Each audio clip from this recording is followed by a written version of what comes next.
Hello and welcome back to the TFL3. Just a quick one for today, and one which our Australian subscribers will appreciate because today marks the final day of VSAT operation on the Blue Mountains line. I wasn't initially going to make a video on the topic until I thought, why not? So here it is. If you have no idea what I'm talking about, the VSATs are the trains that you're currently seeing on screen. They were introduced in 1970 to operate longer distance services from Sydney to places such as Lithgow and Newcastle. You may have also noticed that these are double-decker trains, just like many others in and around Sydney. The seats are comfortable enough for the several hour-long journeys, although they are showing their age somewhat.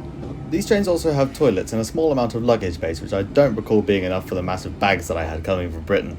Most importantly to me, of course, they have seats you can flip, like this. Cool, isn't it? In terms of their replacement, they will be the new D-set Mariyung trains, which already operate all services on the Central Coast and Newcastle line.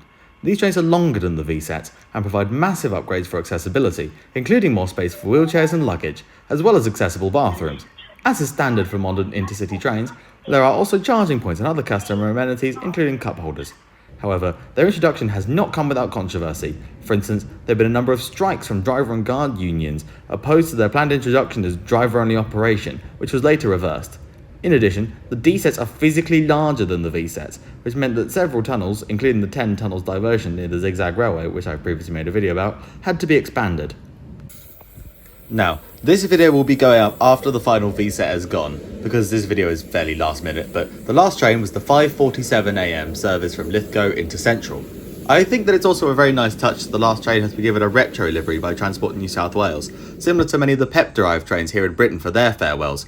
Unfortunately, I can't be there to see them off because, wrong continent and all that, but I thought I'd make this video as my own personal farewell to the VSATs. I have family in Lithgow, so I have memories of using them to get there from Sydney, and I will miss the flip seats, although you can still get them on suburban services in Sydney.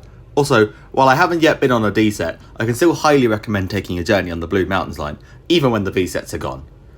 Anyway, that's it from me. Thank you for watching this short, somewhat self-indulgent video. Thank you to all the supporters, and I'll see you again soon.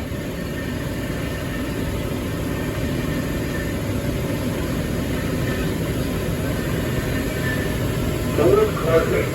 Please stand clear.